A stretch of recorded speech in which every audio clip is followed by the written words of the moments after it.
Welcome to being at home with George during COVID. I'm very excited to be here, and it's a very interesting time where we just certified an election, and at the same time, we had this awful thing happen to our politicians, to the people's house. And as I like to say, how do we embrace that? What happened, the good, the bad, and the indifferent or the ugly, and at the same time generate hope. So they're not separate. They're not either or. They're yes and. So yes, we had this election and we certified the election, and we can turn the page and begin a new administration. And at the same time, we've had this devastating thing happen to us as a nation. And so we have to be able to understand that. And I was watching one of the news programs, and they had the chaplain for the Senate as they certified the election last night, and his name is Barry C. Black. And he had this prayer, and part of his prayer was, "These tragedies have reminded us that words matter and that the power of life and death is in the tongue." So just think about that. So what we say matters.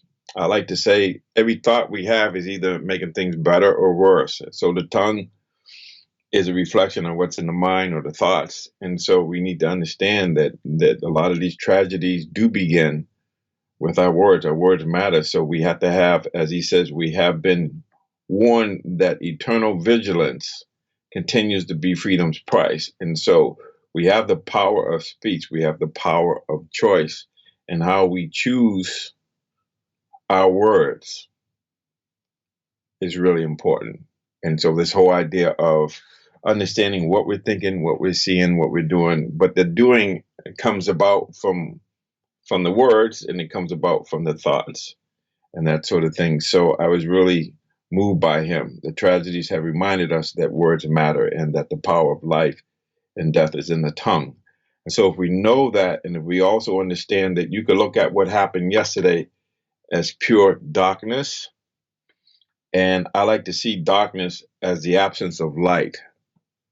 And the way to bring more light, more love, more understanding to our experience is to understand that with our words, thoughts, and deeds, we have the freedom and the power to bring more light to the subject, bring more awareness to the subject, bring more love, bring more understanding. And I'm not saying sit there and get hit in the head, but I am saying we have to get to the point where it doesn't get to violence. We have to be able to understand, how do we talk, how do we resolve conflict with words that bring unity, that bring harmony, that bring healing.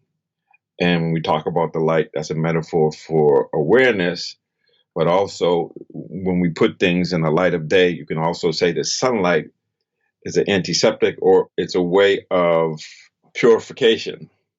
Bring more light onto it. The sunlight just being able to purify what's happening. And so, as Darth Vader talks about the power of the dark side, it's yes, okay, let's not separate it, but we both have light and dark. But how can we help people who are in the dark bring more light into it? And so we can do that with our words, with our compassion, with our love, with our willingness to see the other person just like me, to understand that all of us have a masterpiece. We have Buddha nature, Christ consciousness, and we need to get out of the ideology and back to our humanity and figuring out what we have that's similar. Everybody wants to be happy. Everybody wants love. Everybody wants a fair chance to pursue happiness, pursue life, liberty, and happiness, as we say in the Constitution.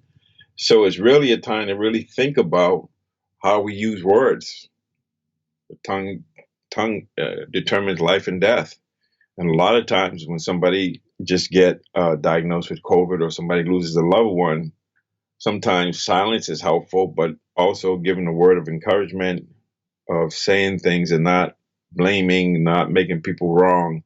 And so we just have to get to a place where we have to realize that it's about love, it's about life, and we need to support each other. We're in these challenging times, and I like to talk about how to regenerate the hope. Yes, it's awful. Yes, what happened shouldn't have happened. At the same time, how do we bring more light to it? How do we bring more love to it? And how do we prevent it from happening? But at the same time, we have to have a commitment to truth, because a lot of the tragedy has to do with the fact that people are unwilling or unable to see the truth, to see that, yes, okay, today, I talk about this all the time. You could say today is, you can think it's Friday, and then you say it's Friday, I say it's Saturday, and post office is closed on Saturday. So the next day, you're thinking it's Saturday, and it's really Sunday. And what happens is the post office is not open. The blue laws are in vogue where things are closed on Sunday. So it has to be Sunday, even though in your mind you're telling yourself it's Saturday because you've been led, somebody told you that, and you want to believe that. Reality is it's Sunday. And unless we accept that, we suffer and we create suffering, and then we're willing to kill. We're willing to maim and destroy life because we won't consent to things being the way that they are. We won't know the truth, and the truth shall make you free, as it says in the Bible. So we have to do that. So if you think about, the tongue has created these lies about an election being stolen when that's not what happened. But it's convenient to think that, and it's convenient to have this displaced anger and this victimhood and this idea of being being disrespected or being left behind, when in actuality that has been a spin and a way for people to manipulate us.